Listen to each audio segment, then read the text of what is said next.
All right, folk. There's more than one person. I promise there's more than one person that listens to our podcast. And then make sure you introduce yourself, too, before we start. Yeah. Yeah, like after that part. Yeah. Yeah. We'll remember. All right, folks.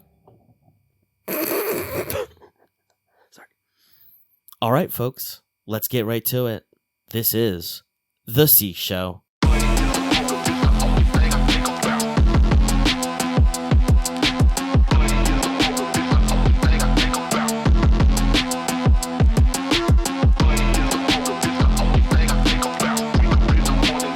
All right, folks, welcome to The C Show. This is part 2 of our WrestleMania 41 recap. I'm Charlie. I'm Connor. We did it. See? We did it. Yay. People know who our names are, who we are. Yay.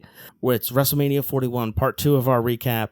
We're going over Mania Night 2, so Sunday night, women's triple threat, the Priest McIntyre Sin City Street fight, the Fatal 4-Way, Randy and a surprise guest, like a lot of stuff going on, capping it off with Cody and Cena at the end of the night, and then we'll talk about Raw after a quick break. So getting right into it, Mania Night 2 kicks off with the national anthem being sung. We had God Bless America, Night 1, Jelly Roll. We had Ava Max, who is a pop star that I'm not familiar with.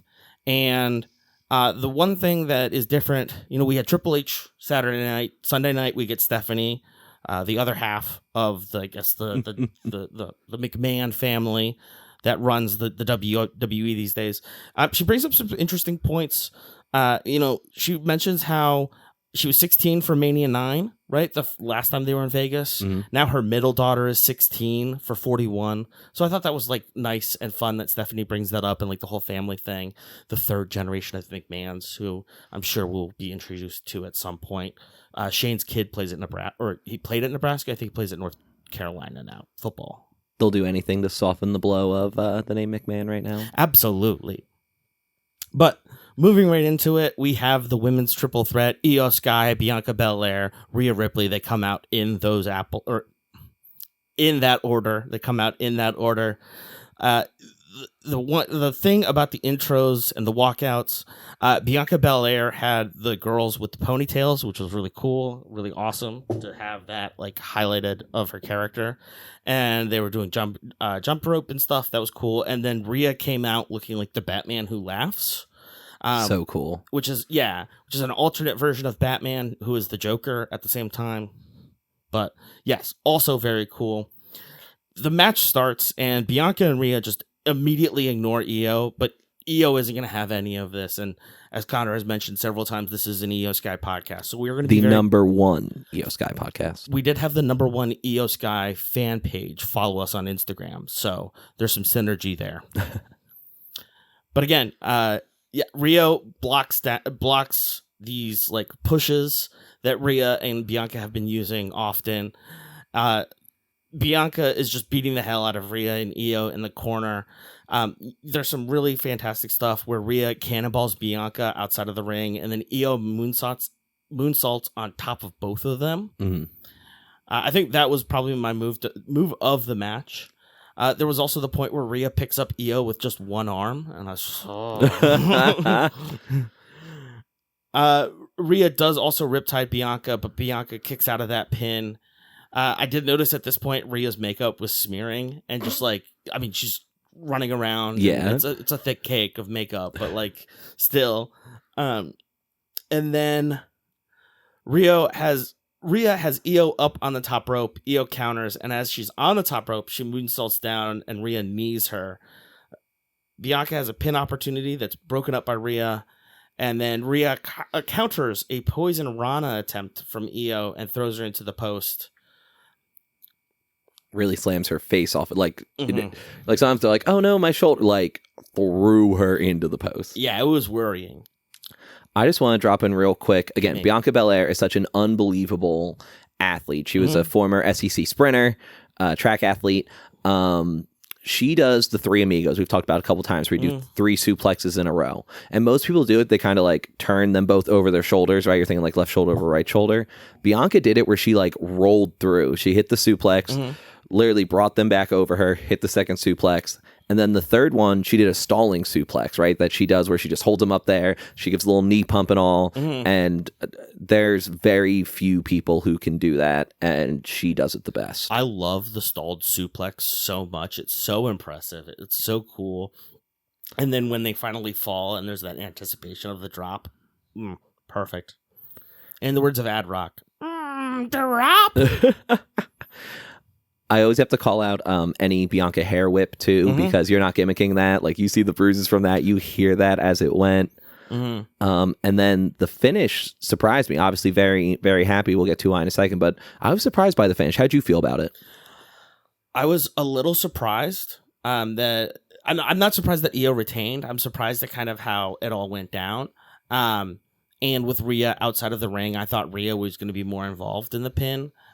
Rhea does show up later in the weekend on Mania or on Raw, so I think there's still some stuff going on there as well. But all three women were incredible throughout the match. This was a great way to kick off Sunday night, and it's capped off later by another fantastic. Yeah, so the actual finish here is Bianca hits Rhea with her KOD, her Kiss of Death. Up on her shoulders, right? Attitude adjustment, FU style, right? Fireman's carry, right? Dumps her over, kind of sits out with it. Yep. As Bianca is going to pin Rhea, Io Sky comes in with a moonsault to Bianca, who is covering Rhea. Io rolls it through. 1, 2, 3. Io Sky retains. Yeah. There we go. So it's interesting to see, and we'll talk more about on Raw after Io's town hall yesterday on Raw. We then go into the Priest McIntyre Sin City street fight. And, you know, this is another opportunity where the WWE has some crossover, some promotional stuff. Drew comes out in a Doom-inspired outfit. And there's a new Doom game coming out. I was reading up on this. It's Doom Medieval. Doom Slayer goes to hell. Medieval style. Again, the medieval way. The medieval way. Yes. He goes medieval on their asses. All right, moving on. The funniest part about that is he gets stuck on the ropes as he's coming in. They cut away really quick. But he had he had like little spikes, and when he went to go under the rope, the one caught, and you saw him like turn like and then as soon as they cut back, that shit was already off. He definitely threw that. Was so mad. I need that crowd view. If anyone has that of Drew McIntyre being mad at his outfit, please send it our way. Please do. And then we have. I was watching it earlier to like take notes, and then I just had it on earlier. And there's a point right before Kerry King, the guitarist with Slayer, starts playing, and there's some guy. He's like, "I've got the microphone." Yeah, you do just hear someone kind of yell in there. Yeah, I really like this match. I thought it was good for both of them. Drew keeps the trend going, and so last year at WrestleMania versus Seth Rollins, he tweeted out "bored at work, lol" in the middle of the match. This year, he took a selfie and posted it during the match, saying "bored at work" again. Does he make a TikTok next year? Or like, what's the next? Or is it just like even just a short selfie video? Like, what's the next? Like, if we're elevating it, like, yeah, no, I think next year he does like a TikTok dance or something, whatever the current TikTok dance is. He can even just keep it to like Vine, just 6 seconds in and out, no one gets hurt. I'm cool with that. What's a Vine? You know, the best thing about a street fight, in my opinion, is weapons, all sorts of objects. The interplay there. Obviously, we get some table actions. Drew uses the step on Priest's spine twice. There's a point where Priest is up on the top rope and he's like being walked along. And he's getting ready to do the old school we've talked about. Yeah, he kind of like twisted Drew's arm, climbed to the top rope, and he's walking across. He's going to jump off and do his cross body. Right. He thought. And Priest ends up getting pushed onto 2 tables and just going right through them. Incredible moment. Someone, I don't know if it was you or my wife, did call out Chekhov's table. Chekhov's table. So Drew also hits a future shock DDT directly onto the steel steps. Oh, I'm sorry. Before that, most important thing, Damian dropped the straps. Damian, in his usual He's got on some pants, and he's got like the singlet on underneath it. Again, dropping the straps, unlock all your power. Oh yeah. But again, he eats a future shock DDT on the steel stairs for his trouble. And Drew actually finishes this match. So he takes a chair, turns it sideways, and sticks it between two of the turnbuckles. Yes. I believe the top and the second row. He then lined up Damian Priest's head right in front of it and delivered a claymore that sounded atrocious. Yeah. Through to Priest. 1, 2, 3. Wonderful. Loved it. No notes, really. Get your Vine ready. Yeah, so after that Claymore and the pin, Priest was like out of breath on the mat, and they had to bring in medical assistance. They cut away. Again, I think this kind of caps off the Priest-McIntyre feud. It'll be interesting to see how this continues. With McIntyre, like where McIntyre goes now, since he doesn't have a title. There are maybe potentially titles up for grabs for McIntyre. But really, it's just been McIntyre against himself. You know, in English class, they talk about the different types of dramatic conflict. You know, man versus society. You know, man versus food. Man versus food, indeed. Not a lot of classic literature about that, but I feel like more modern literature for sure, contemporary literature. But also like man versus self in like a postmodernist sense, right? Like Drew McIntyre fighting against himself, his own worst enemy. Like who gets drawn into this next? So interesting to see. Any other thoughts on this? No, I'm very excited. Unfortunately, it's one we're going to kind of zip through a little bit, but the Fatal 4-Way was wonderful. So it was Braun Breaker defending his Intercontinental title against Penta, Finn Balor, and Dirty Dom. Very first thing off the top, Dom came out wearing a mask and really struggled to take it off. He had a hard time. He couldn't get it because I think it was a zipper in the back for some reason. He was struggling with the zipper. I did find out later that day that is Rey Mysterio's senior mask, so his grandfather's mask. That's the mask that he wore when he was wrestling. Oh, wow. So it was a little homage to the family, which again is very funny with the whole, you know, Ray's a deadbeat dad, and he's really his dad, like that, but he still gets it, like, right? Wow. Again, it's very nice to see someone who, like, that's really cool, has a character and all, but he's like, yeah, like, this is still a big moment for me. I'm about to win my first singles title. Like, I'm going to represent my grandfather and everything too. Yeah, exactly. The Mysterio lineage, everything going on there. I mean, we do discuss the very Jerry Springer-esque storyline around Dirty Dom's parentage, his lineage, but like that's really cool. I didn't know that. That's awesome. Finn Balor tries to come out. He also has a mask on. He's trying to ape on this trend. I think it's just a t-shirt. Oh yeah, he was just wearing one of his t-shirts, like more like t-shirts. Bandana style. Yeah, bandana style. And then he just also shows off his abs specifically as well. Brother. And then we were sitting there and we're like, Braun Breaker, he's from Oklahoma. He's gonna wear a cowboy hat, right? And he didn't. I was so disappointed. Braun Breaker comes out, no hat, no mask. What a crock. You were very confident in that. And I was excited. I'm like, oh yeah, because he was wearing one during the media days when he delivered the Breaker Math promo, which you should take 2 minutes after this podcast and you should Google Steiner Math. You should actually just pause it right now and go watch the Steiner Math promo and then come back and then be like, yeah, Charlie and Connor, that was a great point. Thank you for making me watch that, because I don't like math. Never did. I cried at the dinner table doing my math homework like many other creative people, but I understand Steiner Math. I get that. Makes sense. And Braun is part of that family. I can't remember if Scott is his dad or his uncle. One of the Steiner brothers is his dad. Rick is his dad, and Scott is his uncle. Okay, got it. So, so he did his own little take on it for this Fatal 4-Way. So you can kind of look up that and compare. Nothing compares to the original. Oh, of course. So there's so much that goes on here. They're beating the hell out of each other. They're hitting hanging drop kicks. it gets to the point where there's two different times that look like Penta's going to win. One time he hits the Penta driver, right? One time he hits like the sacrifice and he's setting up for something else. And both times Carlito screws him, pulls the ref out of the ring, right? Because a fatal 4-way, there are no disqualifications. Right. So Carlito could literally just do, if he wanted to be in there the whole time just beating someone's ass, he could. But all he did was break up a couple pins. It's pretty surprising, honestly. While Finn and Dom did work together initially, there is the point where I think it's Breaker and then Finn. Finn has just gone on top of Breaker to cover, and then Dom just lands a frog splash on top of them. Oh, that's the ending, actually. Yeah. I was watching that. I wanted to talk about Breaker's double German suplex.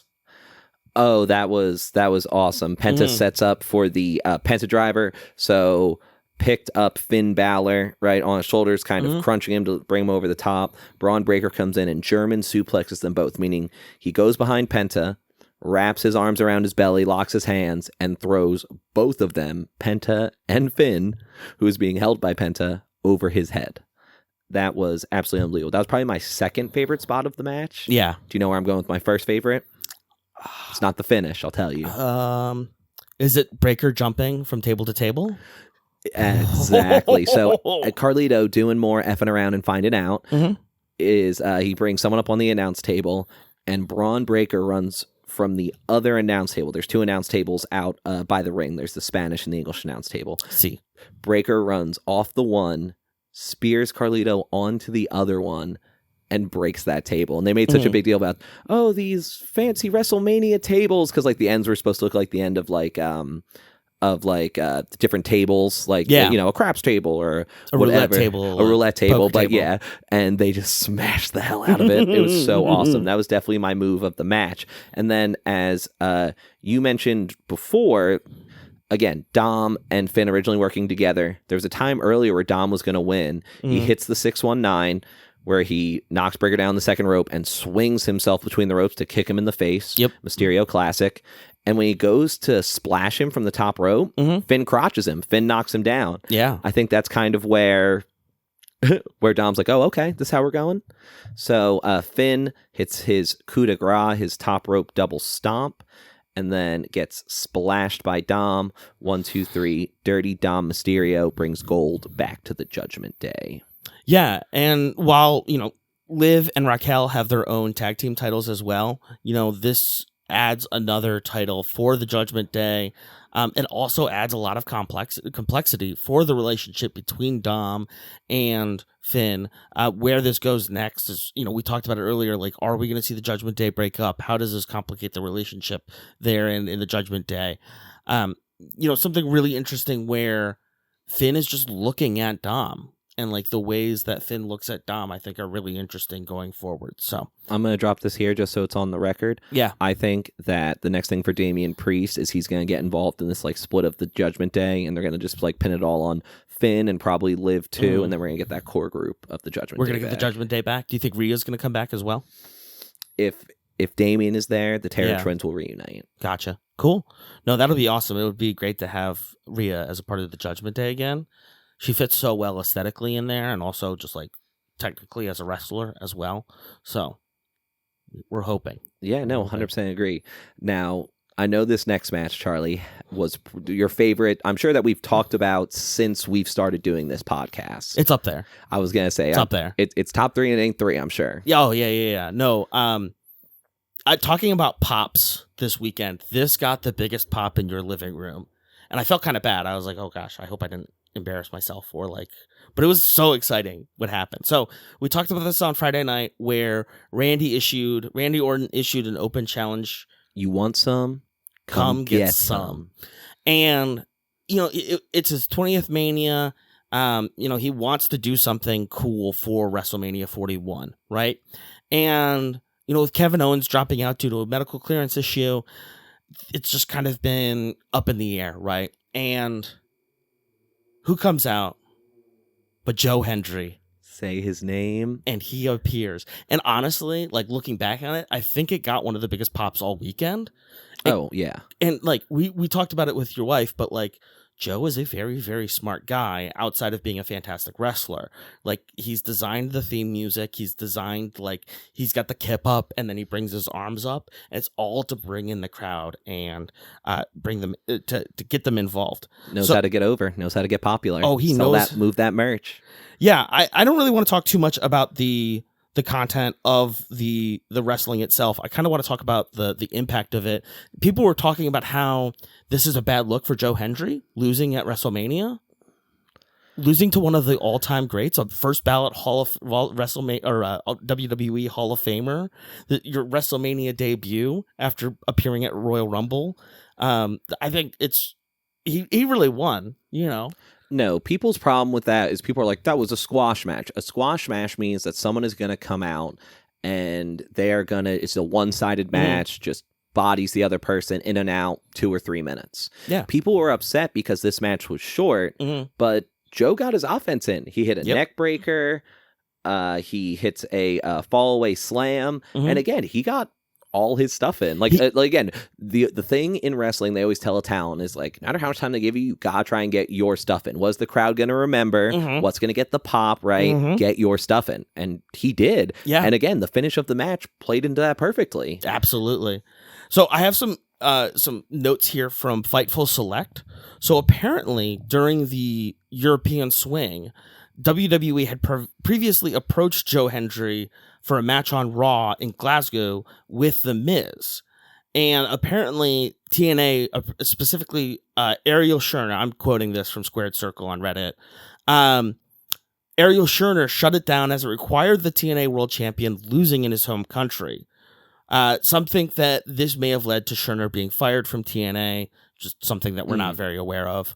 But some notes here as well.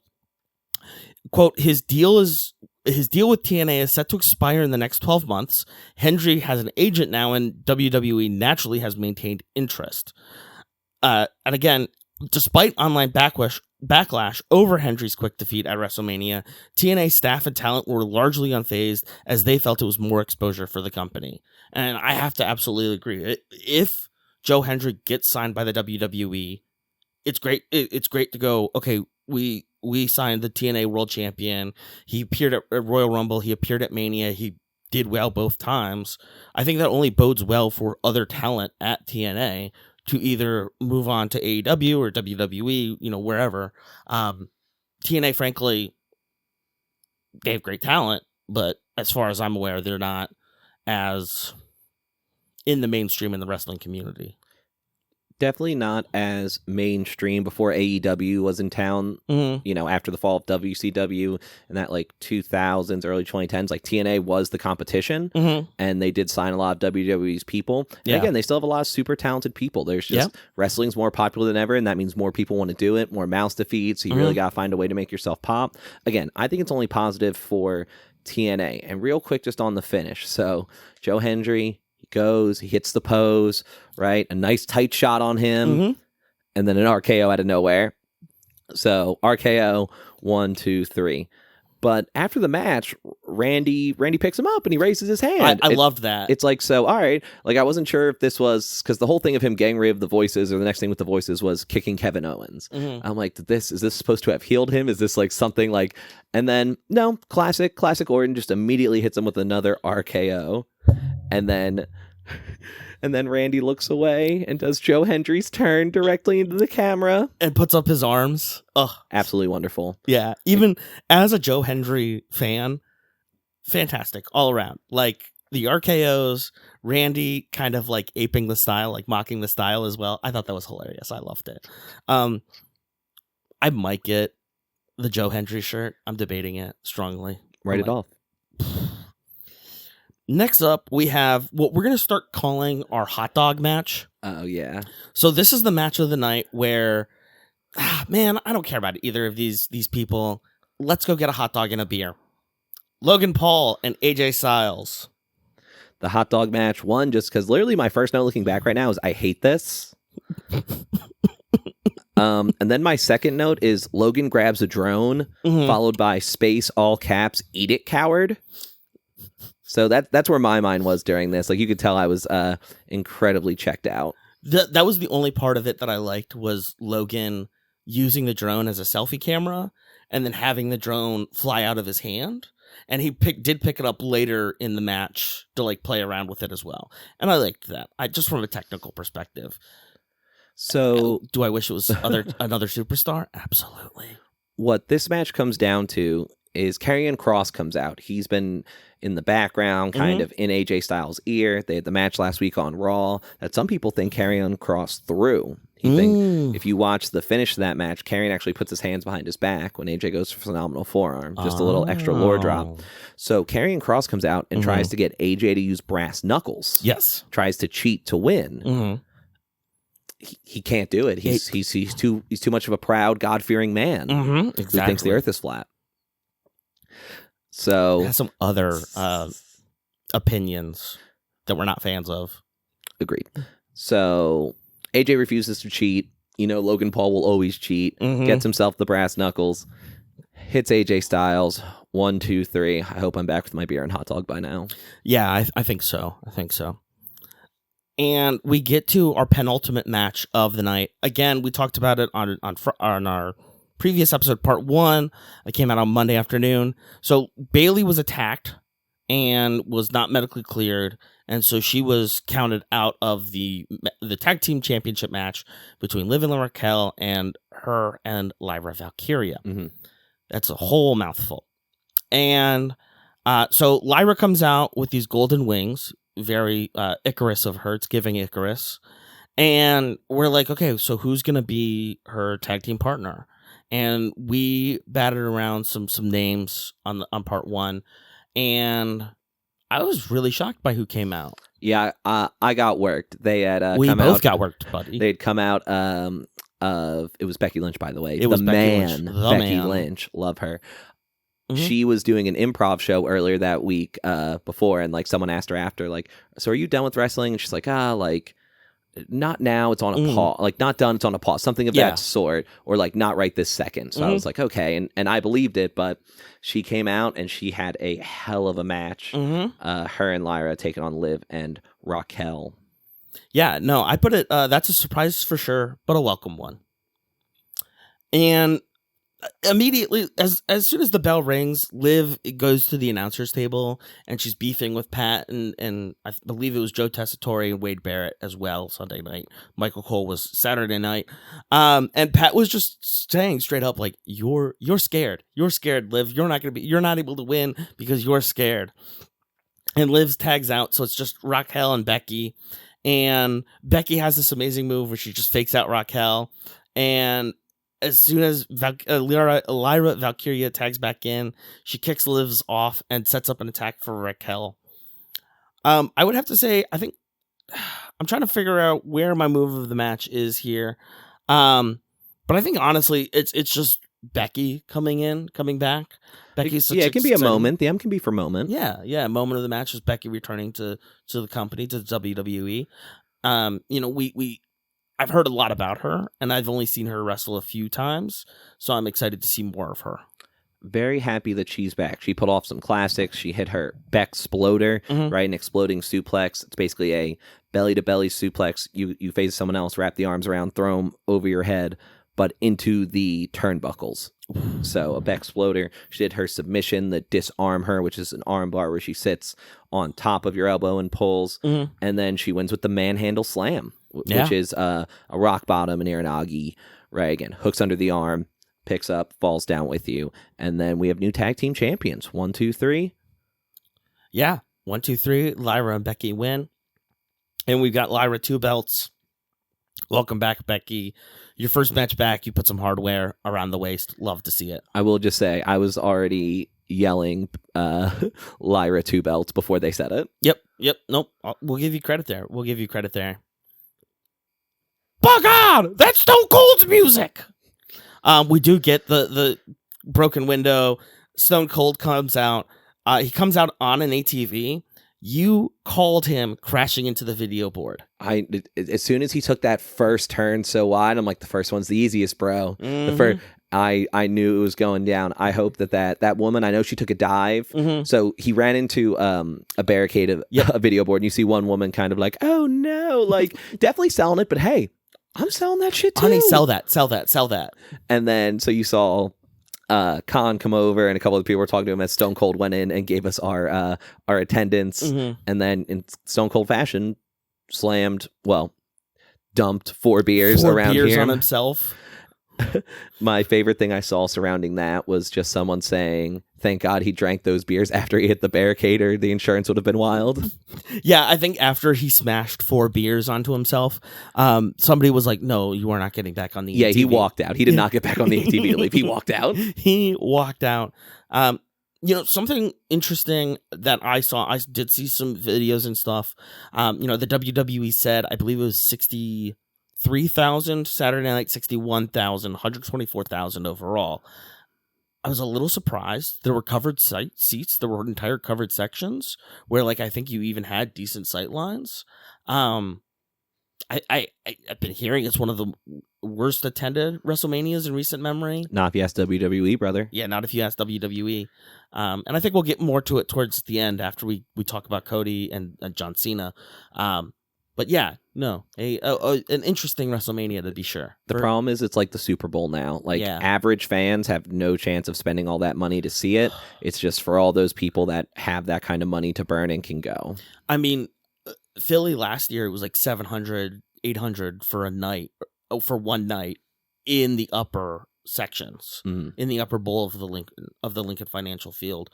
And like even that, like you're up at the top, right? So I don't know. They're wrestling ants down there. But no, I can't wait any longer. Let's get into the main event. Let's get into it. The cap off. John Cena versus Cody Rhodes. And John comes out first. No video package. It's like just a plain sans serif block font. John Cena, white text, black background everywhere. And like it shows you how many video boards they have and like how much is going on and like how much goes into the production when it's that simple. And John doesn't even, did he come out to the music? Yes, the music still played. Again, there was no video package, like black shirt, like again, every very plain. Again, just already the idea of you deserve nothing.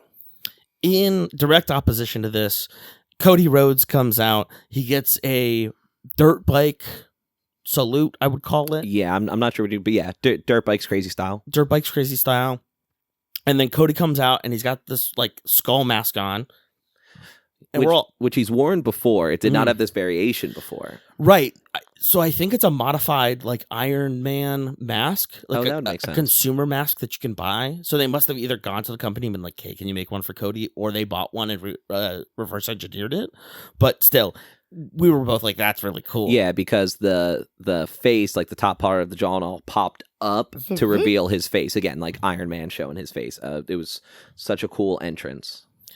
Yeah, absolutely. And for like the final match of the weekend, you really have to go big or go home. And this was a hard one to watch as a Cody Rhodes fan, and watching John on this heel turn, it was hard to watch as a Cody Rhodes fan. There were at the beginning it seemed pretty evenly matched, but towards like after the first couple of minutes, it was clear that John Cena was taking control. Cody was not going to do well here. Cena picked Cody up, throws him down, and does the 5 moves of doom.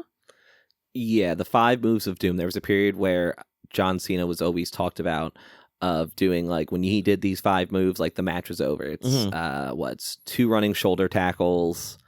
It is a back suplex, the 5 knuckle shuffle, and then the attitude adjustment. Gotcha. Yeah, because like I knew one of them was the 5 knuckle shuffle, and then I knew one of them was the attitude adjustment. Didn't know what the other 3 were, but yeah, no, it was very clear that this was John Cena taking a lot of anger out on Cody Rhodes. Cody did have a great pin opportunity. Did count out past 3. No ref in the ring. No ref.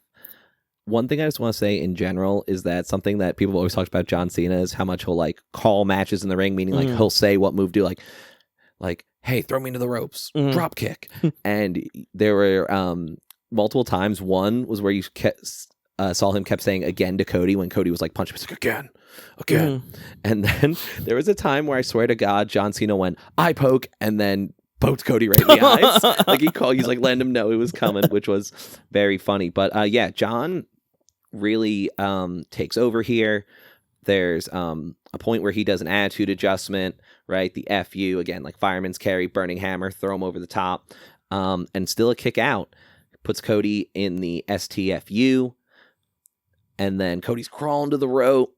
And then my next note is just, why Travis Scott? Why? Well, I think we missed Cena uncovering a turnbuckle, too. Oh, true. Back Yes, into the Cena left. did also uncover a turnbuckle and throw Cody into it, yes. Yeah, and then we hear Travis Scott's music, and like we both groaned at that. John cackles at this, and as soon as Travis Scott gets to the ring, he's a little bit scared. Cody's a little bit scared of Travis, and gets an attempt to pin Cena, but Scott pulls the ref out of the ring. Cody gets a couple opportunities to crossroads Travis Scott. However, Cena uses the title and smacks Cody in the face with it. And, as he gets the title back, Cena begs for mercy. We saw this at Chamber. Yeah, with he was Punk. begging off. And while Cody decides to be the nice guy, Cena kicks him in the nads. Cena smacks Cody again in the face with the title. Pins the win. What I did love is because there was no stipulation on this match, so you could have been disqualified. So a lot of people are like, so how was the match not thrown out when like Travis Scott came in and all? So there are disqualifications in this match. And after John Cena hits Cody with the title, he goes to throw the title out of the ring and doesn't get it all the way out. And so he pulls the ref in, and then it's like, oh, title's still here. And he goes to like push it out, but a cameraman grabbed it and pulled it out. Right, because the title can't be in the ring. Yeah, because the ref would be like, wait a second, that's in here. He's down. This is weird. So I just thought that was funny. We saw a similar thing with Liv Morgan at, I believe it was SummerSlam, when she couldn't get the chair out of the ring. Gotcha. Yeah. So just a cool little note at the end, cameraman looking out. Absolutely. And with Cena pinning and winning over Cody Rhodes, he wins the WWE Undisputed Championship, sets the record, 17 titles. And he says he's taking it home with him. We'll find out how true that is. So WrestleMania 41, it's in the books. Historic. We had John Cena winning his 17th title. We had Io Sky retaining. We had the Fatal 4-Way for the Intercontinental Championship, Dom winning. What do you think about WrestleMania 41? I thought both nights were very good. I don't think that it had the same pull and all of last year. But again, that Cody story was years and years in the making. Yeah. But again, there were very few matches that I didn't like. Like, there were some finishes I didn't love. Like, I didn't love Gunther tapping out. Yeah, that was really underwhelming. I would have loved to get a little more from Jade and Naomi. It was just like a little more time. Tiffy and Charlotte, amazing. Like, absolutely 2 thumbs up. Slapped. Like, that was just so good. Like you said, the women's triple threat, Io retaining, #1 Io Sky podcast. I thought a lot of matches had really good storytelling. Yeah. Right? Even down to the Cena and Rhodes match, right? That was, I feel like 90% storytelling with it all. Yeah. Like, again, this heel John Cena doing the heel things, even the begging off no, I'm so little. I'm a birthday guy. You can't hit the birthday guy. Don't hit the birthday guy. And I love this heel Cena character that now really gets to dig their claws in and say, okay, take it from me. Yeah, I think you hit the nail right on the head. Lots of great matches, lots of great storytelling with Cena, Cody. There's not much, they're not wrestling, right? There's not matches that build up to this. And so all of the storytelling, all of the town halls and various face-offs have built up to this and really paid off. So have to totally agree. Had a great time with WrestleMania 41. And, we'll be here to talk about the next PLE along with your weekly doses of the WWE here on The C Show.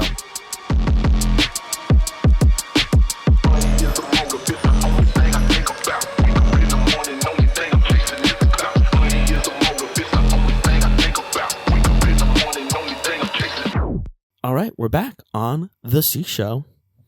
We're here. We're talking about Raw Monday night after Mania. We've wrestled with Mania. now we get to celebrate how we've succeeded over Mania. And before we start the show, we get a WrestleMania recap. We now see that Paul Heyman is fully a Seth Rollins guy. And we have a new Intercontinental title holder in Dominic Mysterio. If you notice when Judgment Day walk in, Finn Balor isn't with them. Finn. Where's this going? We're going to talk about it more. But first up, we have John Cena coming out, the new WWE Undisputed Champion. He certainly showed us why they call him Big Match John last night. He came out wearing the title backwards. And at first I was like, is this an FU? What is this? And then, because I forgot that what he does now is he takes out his towel, right? Yep. Last time is now, shows it to the camera, and then drapes it over his back, and they do that shot of him walking towards the ring. Yes. So I'm like, okay, so the title's facing the right way. He gets to do his little merch drop, and then he goes, and he tells us all the same things he has, he has for the past couple weeks, where actually, no, before we even get that far. So he pulls the ring announcer in. Yep. And at first I was like, is he going to make a point of knowing his name? Because Cody says he doesn't know who these people are. But John hands him a note and he's like, I'm sorry, my first announcement was deemed unworthy, or it was controversial, or it was disrespectful? Unsatisfactory or disrespectful. Yeah. And he gives him this whole thing about greatest of all time, 17-time world champion. Never seen 17. The last real champion, John Cena. The funniest part is when the announcer leaves, and then John's like, well, I need a mic. And he has to come back up with the mic. Yeah, he's kind of like, come back, but not there, but that far. His same lines, right? Winners write history. Then he came back and he was talking about, it all started with how many days I had left on my contract. And he literally stood there and counted out all the days he's worked so far. Again, even though most of those were just coming out and doing. He's like, I don't have to wrestle again. I can just come out here and hold a microphone just like this. And somehow he still has 29 days left. I believe he started with 36. I feel like we've been seeing John Cena for 1,000 years. 27 dates left. And that's not even matches. Just days he has to show up. That's appearances. God, I want to get paid to just appear. When we hit it big enough. So then John Cena tells everyone, take your camera out. I want you guys to make sure you have a picture of this.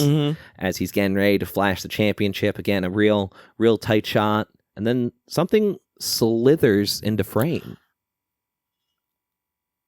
The WWE's apex predator. The Viper. Randy Orton. And hits John with an RKO, right? 3 most dangerous letters in all of sports entertainment. I also think that when John turned and saw him in that thing, John went, sure. Yeah, great presence on the mic. Okay, awesome. And why John Cena is one of the best. And Randy takes the title, poses, lays it back on John, and he says, I think you forgot about somebody, because Cena's whole thing was there's no one to challenge him. There's no one left. There's no real champions left. You forgot about somebody. I'll tell you what. I'll tell you what. So he does hold the title over John. His music plays. And we cut over to Pat and Michael. And Pat is so red. I didn't know if you noticed this, but I did not. He was very red. I think he's just been spending a lot of time out in the sun past couple of days. Sunburnt. Yeah, he's a little sunburnt from the past week in Vegas, which is just tends to happen. That will happen. And again, talking about how Bayley was attacked Friday night, Becky Lynch ended up teaming up with Lyra and then recapping Lyra and Bayley's victory. Because next up is Lyra and Becky versus Liv and Raquel for a title rematch for the Women's Tag Team Championship. My wife immediately stopped and she was kind of like, do they do this all the time? Like, what's the point? If there was this whole build, if they did it yesterday, why are they doing it the next day? And I'm like, yeah, it's just they do it. They set up different things. Some people, what do they call transitional champions? But she was just dumbfounded by that. She's like, that seems really dumb. I'm like, oh, it is. It very much is. And again, like we talked about this off mic on our break, and like I started a little bit late last night, and it just started in the middle of this match, and so I didn't see the Cena Town Hall until today when I watched it, and I was like, what is going on here? Why are they like fighting for the title again? But this was a pretty fantastic match. For it being another title match right after WrestleMania, a lot of WrestleMania energy going on here. Becky just going ham on Liv, Liv being her arch nemesis, apparently. They got beef right before Becky left, that whole last period. like Becky won it originally, and then this is the first thing when Dom came out and helped her cheat Becky in whatever that Saudi Arabia pay-per-view was. Oh, right. So yeah, the last time she lost the title was because of Liv and cheating. So there's definitely a lot there. I had 3 moves of the match. I know it's only supposed to be 1, but there were too many cool things. Hit me with them. So there's a time that Becky tries to hit Oblivion, where like if you have your backs against the rope, she'll literally jump through the second and third rope, grab you, and then use the spring to pull you back on your face. She tried to use that move on Bailey recently. Yes, and Lyra. And then, no, on Bailey, but Lyra held her leg, so she couldn't go. So Becky catches that, and then goes into the manhandle slam, the rock bottom, the Uranagi. There was a top rope power bomb by Raquel, but that was only after Raquel was up in the corner, and Becky and Lyra were both like getting ready to do a superplex off the top rope. Liv runs over, does a springboard over the ropes to the outside, then back over to powerbomb Becky. And then Raquel hits Lyra with the powerbomb, which was absolutely vicious. Lyra then gets Raquel up for the Nightwing, right? Crunch and dump, but Liv puts her foot on the rope. Just a touch of cheating here and a shocking turn of events. Yeah, and talk about a shocking turn of events. You know, if I can just jump right to the finish here. Liv ends up getting the pin on Lyra, and Liv and Raquel get their belts back. In a surprising turn of events, literally less than 24 hours. Yes. Less than 24 hours being tag team champions together. As Becky and Lyra are embracing in the middle of the ring, Becky snaps and just attacks Lyra. Lyra is shocked. You know, this is one of her role models. This is a friend, a mentor. And now they were just champions less than a half hour ago. And now Becky is attacking her. Becky, attacks her out of nowhere, like talking down to her, really like, you cost us this, you did this.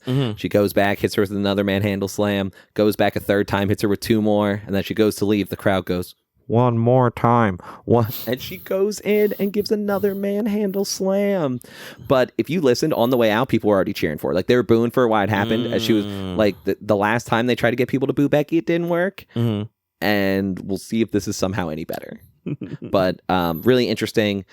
Again, makes sense. I thought they were going to do this angle with Bailey and Lyra, but it makes sense to do it with Becky because they have more history and something just to throw Becky in right away. Gotcha. Yeah. Also, what's to say she doesn't join her husband and become the first Paul Heyman girl? Ooh, exciting.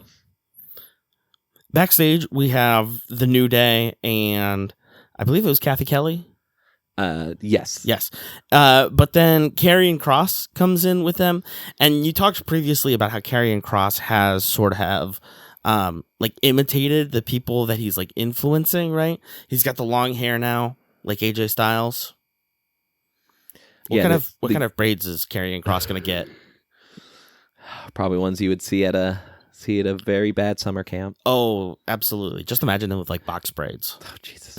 So my favorite is Karrion Kross is there, and then as the segment ends, they go to leave. You hear Michael Cole say, "Didn't Karrion Kross try and break up the New Day?" Because the start of the whole New Day turning heel was they thought that they were going to split, and just one of them was going to turn heel because Karrion Kross was in their ear. And the thing is, whoever Karrion Kross gets in their ear, like they're going to turn bad, they're going to turn evil, they're going to do something. Yeah. That's what he tried to get to AJ Styles to do, right? And we'll talk about that a little bit more later. Yeah. But then the New Day meet us in the middle of the ring. As they are our tag team champions, they still get a mixed reception, which is really funny. Xavier reminds us to thank God for the New Day. There's no team better alive than the New Day. But then who comes out? I'm sorry, my first note here, and I don't know what I was thinking, it says, tag team champions should share one belt that is twice as big. Is that anything? It was something about how they were holding it. I'm like, they should just have to share one big one. I don't want them to have 2. Like, I'm visualizing it now, and they're just like, they're kind of like walking in together. Yeah, you could like drape it probably across both your shoulders, like one side and the other. Like, I'm not saying you have to like wear it, but I think you should have to deal with it. Okay. So, and actually my next note is, oh my God, how can this get worse? Because I thought it was American made. Luckily, it was our Alpha Babes. Yeah. Also, Maxine came out unbelievable on the microphone. I did not know she could go like that. Again, she's been kind of pushed to the side, especially like talking to the general managers. This thing was Italian, all like she was. My wife literally went, yeah, Maxine talks her shit. Maxine was fabulous, and I was thinking about it, and I was like, well, Tozawa is Japanese, and like I think I've only heard him speak Japanese. And then I don't know how. I've never heard Otis on the mic, really. Like, there was that time he was with Burt Kreischer, but he just ripped his shirt off, and he was like, it's our thing now. And it's like, well, yeah.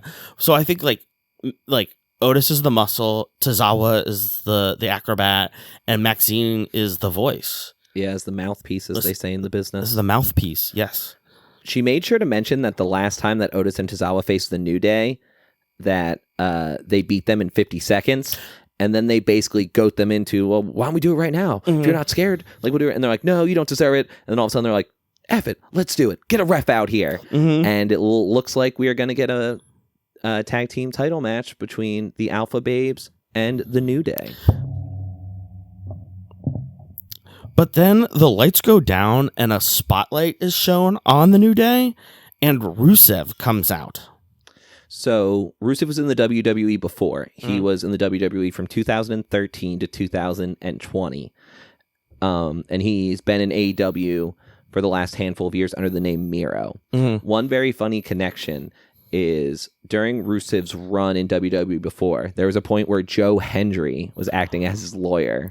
So a lot of people, the news had been out that Rusev had signed with the WWE. So a lot of people were like, oh, that's who's going to face Randy at WrestleMania. So then when it was Joe Hendry, a lot of people were like, we thought we would get Rusev. We just got his goddamn lawyer. Yeah, so this is all a big thing just so we could come in and beat up the Alpha Babes, which super sucks. Like, one, I wanted to see them wrestle the New Day, and like, don't pick on them. He finishes it after tossing Tozawa crazy and beating up on Otis. He puts Otis in what he calls the accolade. It's like a camel clutch. Like, imagine you're sitting on someone's back, right? You take both your hands, put them under their chin, and pull back. Right, the classic kind of say uncle. And he's back, and we'll see if he's better than ever. Yeah. We cut to our Judgment Day sketch, and Liv and Dom are enjoying their new hardware. They were cheersing the titles. They were cheersing their titles. Dom was stoked because there was no deadbeat dad at Mania either. Finn enters the scene. Finn and Dom face off, and Liv kind of intercedes to just be like, hey, everything's cool. We're all on the same team. Yeah, all for one, right? And one for all. Finn does embrace Dom, and it does seem like they're friendly for now. Carlito is trying to make the most of it, and as we fade out back to the ring, Finn is jealously looking at the Intercontinental title. Did you hear what Finn said when he basically said it was okay? What did he say? He said, what happens in Vegas stays in Vegas. Oh, yes. So I immediately wrote underneath, well, they're still in Vegas. He's going to screw Dom tonight. So that was my thought. It's like, well, they didn't leave Vegas, so it's still here. I thought they were setting up something bigger, but maybe just down the line, maybe just wishful thinking. Well, next up, we've got Io Sky coming out to talk about and celebrate her winning the Women's World Championship. She talks about how it was the best night of her career. She's over the moon. I beat the best there is. Therefore, I am the best. I am the genius of the sky. I am Io Sky. I am the Women's World Champion. And then Stephanie Vaquer comes out. With blue horns. With blue horns. I don't know the significance of blue horns. She usually has red ones? I don't know. I just thought it looked sick. I didn't expect her to come out in any horns.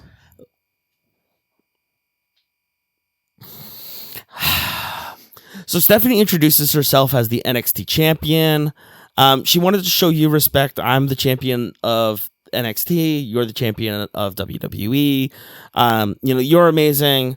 To be the best, I want to fight the best. And offers Io a match right there.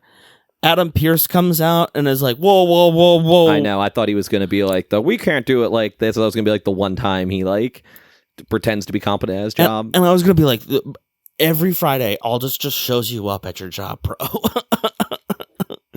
But then he's like, Vegas, do you want to see this? And they're like, yeah, of course we want to see this. And Pierce is like, yeah, I want to see it now too. Okay, fine, cool. So, they both, they square up in the middle of the ring. Stephanie does her King of Death, and Michael Cole literally says, good thing Booker T isn't here.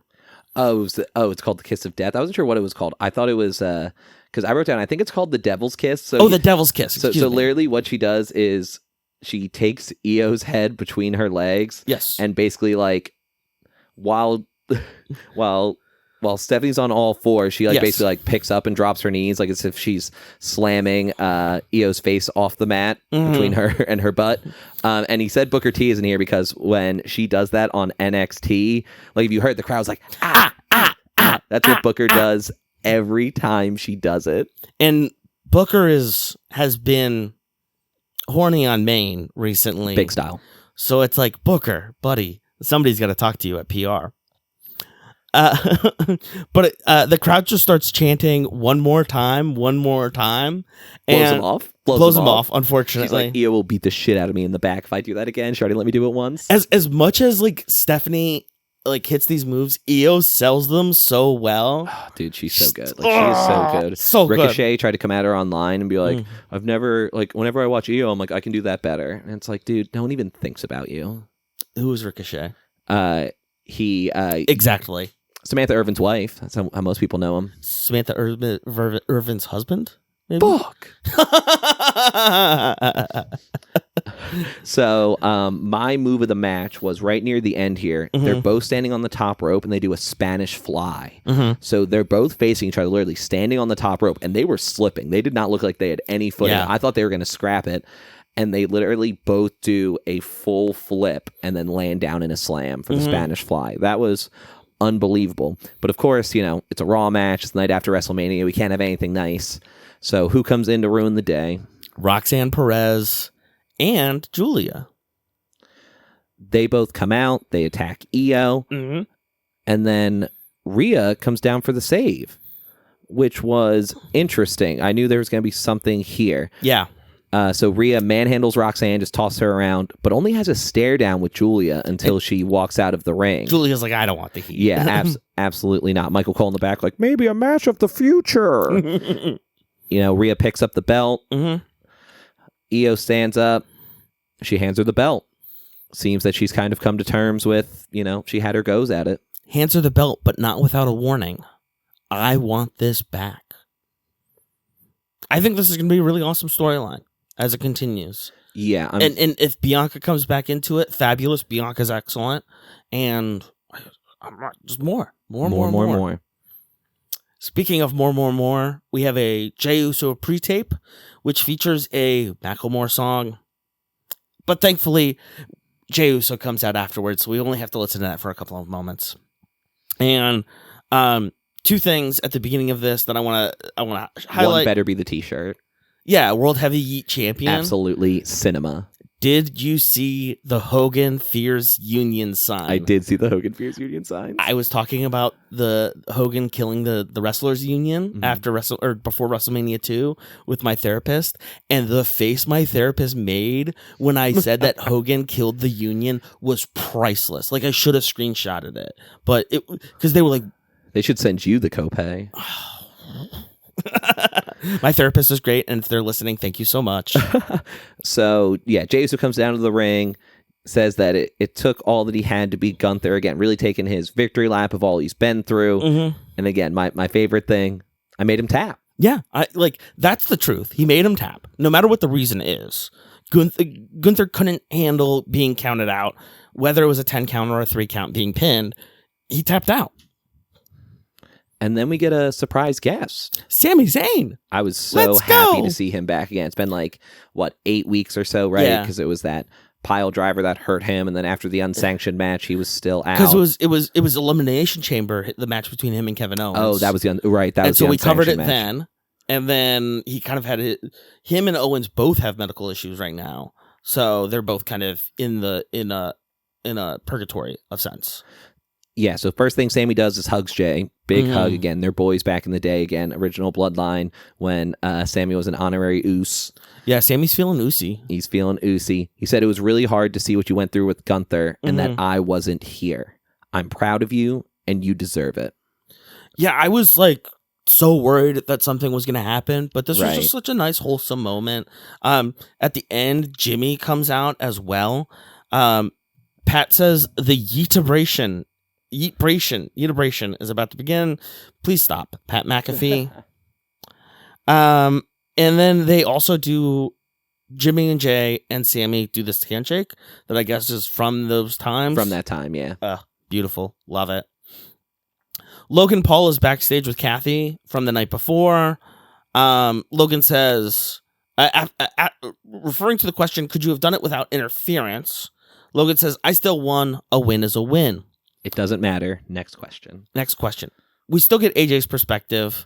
Well, hold on, real quick. Yeah. This is the one time that Logan is saying this that it does not sound like he believes it. Like almost everything he does is so smug and like he actually believes it. Like when he did the fake John Cena bit and everything else. Like he said it here, it did not sound like he was very just like, I'll just keep my winning streak going at wrestling. Like he did not sound like he believed it. Interesting. On the flip side of that, we get AJ's perspective, AJ Styles, and he's asked, where are you at? And he talks about how it's a hard pill to swallow. Logan plays his games, he gets his lackeys involved, and then Karrion Kross enters with Scarlett. AJ again rejects Kross's assistance, says, "Go solve that problem yourself." And Karrion decides that maybe he will. Karrion did a very cool, shoot, right? Again, I'm sure given points and kind of given a little freedom. Interview after WrestleMania, kind of going off on Logan Punk, Jesus Christ.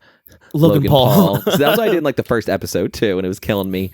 But in the interview, he's basically like, I've been doing this for, however many years. I think about all the funerals and birthdays and everything else I've missed. It's like, he's like, I guess I should just start a YouTube video and just gone viral. And they would have pulled me in here anyway, and I wouldn't have had to work hard. Like, it's really good. Yeah, you should go find it. All right, moving on here. Coming back from commercial, Gunther has just popped out of nowhere, and he's yelling at Michael Cole and Pat McAfee. He might have jumped a queue. I missed something? What did I miss? No. He might have jumped a queue because he was already at the announce table screaming. Like, I figured they would have got his music. Like, I wonder if they set him out too early and they weren't ready to come back in yet because he was already like mid screaming at them. I think that was the. Oh, was that the bit? I think that's the bit. Okay, cool. I think he's screaming at them. Cole gets up and says, "Not for nothing. To be fair, not for nothing. I'm not the one who tapped out." Gunther rips Cole's headset and glasses off, and McAfee comes out of nowhere, jumps, punches Gunther in the head. Those boots that Pat was wearing, questionable decisions. Gunther is like, security comes out. They push Gunther into Pat. Pat is put into a chokehold. Pat, yeah. First he pushes Pat to the ground. I just write hell yeah, and then. And then he puts him in the sleeper, and then they. But what actually happens is he puts Michael Cole in the sleeper. Yeah. Pat breaks it up. Right. And then the security comes down. The world-class WWE security. And I'm like, worst security in the world does what they do. And Gunther breaks through and starts to choke Pat. There's audible "F you Gunther" chants. And they do the pass out spot with Pat McAfee. Well, and Pat's like the production team, like the boys from his podcast. Oh, jumped the rail. And I don't think they were in on it. I don't think they were in on the kayfabe.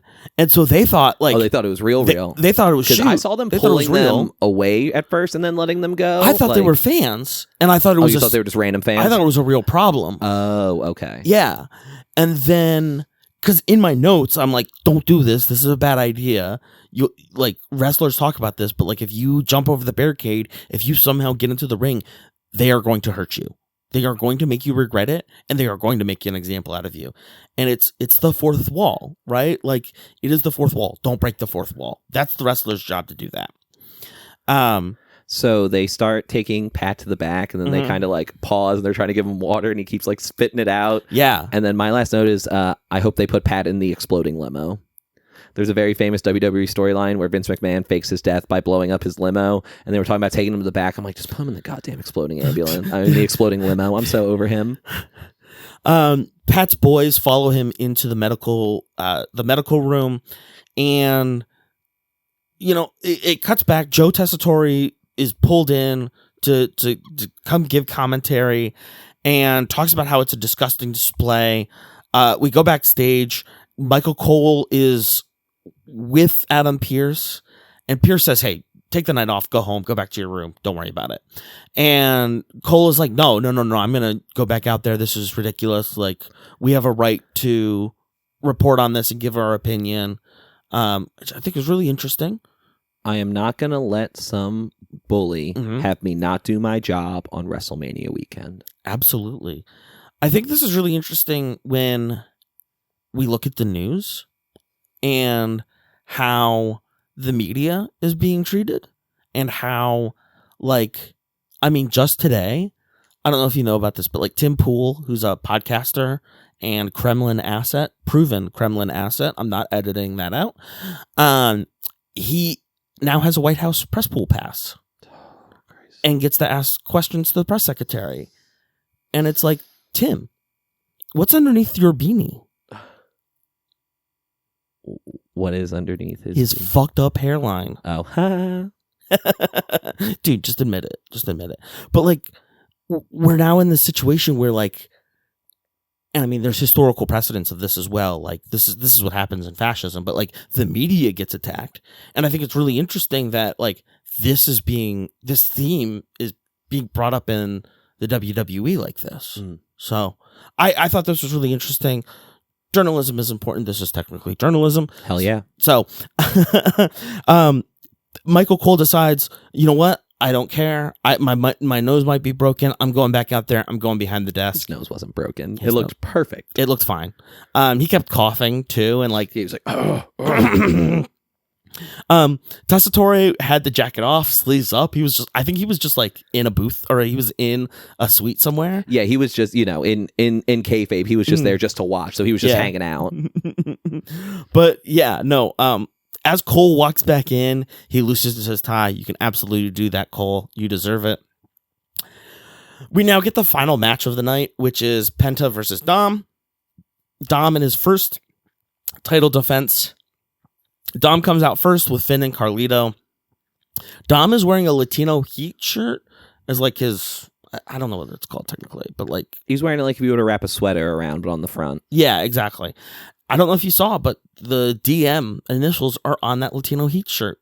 Oh, no, I did not know they made him his own Latino Heat shirt. So last night he's continuing the legacy of the Mysterios. And then tonight, or Monday night, he's continuing the legacy of the Guerreros. Yeah. Eddie Guerrero. I think it's really... That's cool. I didn't even peep that. That's really cool. I gain a little bit more respect for Dom every day. Throughout this match, Michael keeps talking about how Adam Pearce needs to do something about Gunther, and how Joe also mentions that he won't condone Gunther's action as well. But the match gets started and it gets physical early. Dom wants to go flying and gets kicked in the face by Penta. And after a commercial break, Penta's just playing with Dom and warns Finn and Carlito not to get involved. So what do? They get involved. Dom asks Finn to intervene, gets rocked. Finn is thrown into Dom. And then JD McDonough appears. Right? He's back from his broken ribs, punctured lung, because Penta is setting up on the top rope to hit a move. And JD McDonough comes out, pushes him down. Penta kind of stands up what the F was that? Dom drop kicks him in the back. 619, the splash, and Dom retains. Yeah. Dom shows pretty well in his first title defense, and it's an opportunity for Carlito, JD, and Dom to celebrate this title defense. Finn does not celebrate with them. They keep trying to pull him in, and he kind of keeps slinking away. Yeah, so the cracks are showing. We're starting to see them. Let's see where this goes with Judgment Day.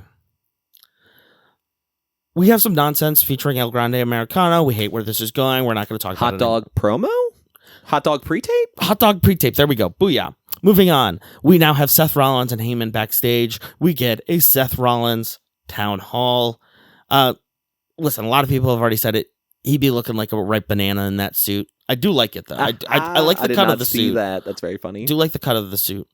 The thank you Seth chants are competing with CM Punk chants, and then we get some OTC chants. We get some fuck you Heyman chants. Mm-hmm. The mic slowly fades in. It wasn't on when he first starts, and he says, "I am a revolutionary. I am a visionary. I took the wise man from Roman Reigns. I stole Punk's best friend." Paul is beaming at this point. As he says, "I'm the winner of the main event of WrestleMania." Punk walks out. Cult of Personality plays. One of my favorite things that Punk does is when he's coming down to the ring and he's still taping his hand. He was taping his right hand. Yeah. And instead of like ripping at the end, he just like pulled it and like just threw the rest of the tape down, which I thought was very funny. Didn't have an X on it either yet. So like, yeah, he was running out. Again, I like the idea of he wasn't expecting this. Like he's like, all right, I got to tape this up. Mm-hmm. He goes in, just starts beating the hell out of Rollins, stomps him out in the corner. Mm-hmm.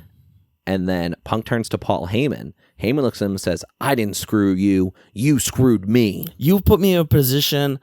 And then Punk puts him in the corner, and Seth gouges his eyes from behind and then hits the stomp. Paul gets the mic. I'm okay. Paul gets the mic and says, "We are going to conclude this weekend by propelling the news to next year's Mania. There is a new reigning, defending, undisputed number one top star." And when he does the number one, he puts the Roman Reigns acknowledge hand. In this entire industry, Seth Rollins. Now we get Roman Reigns' music.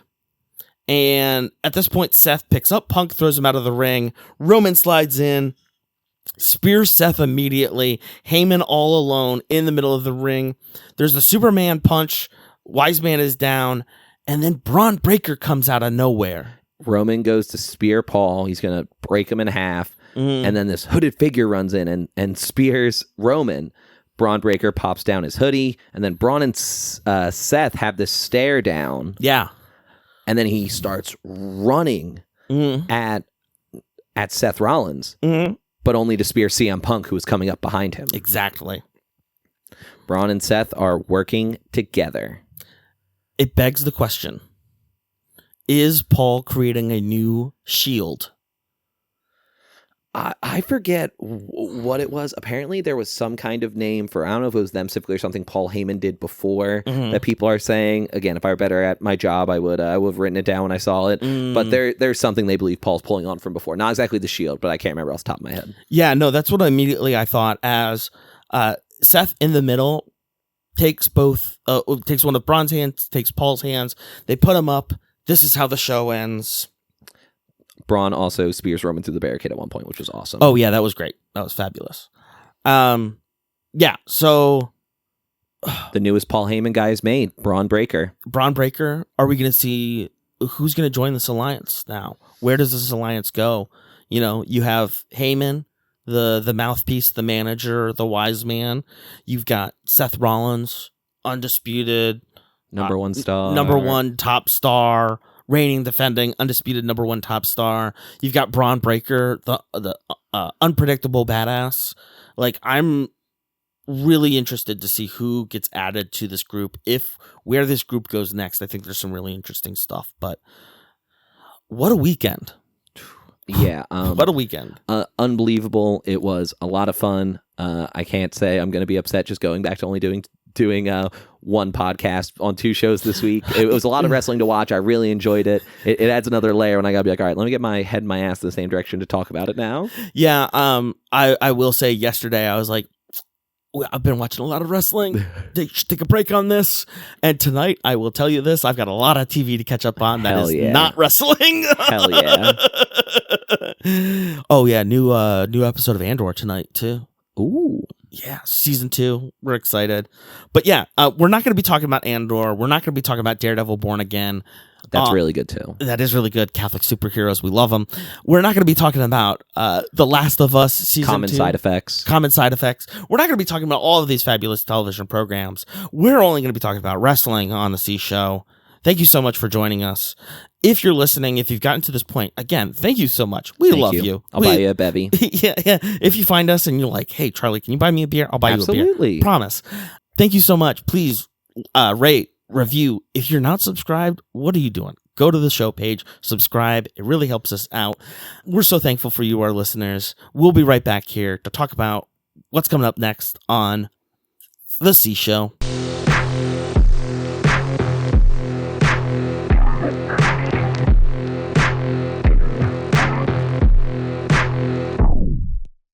All right, and we're back here on The C Show.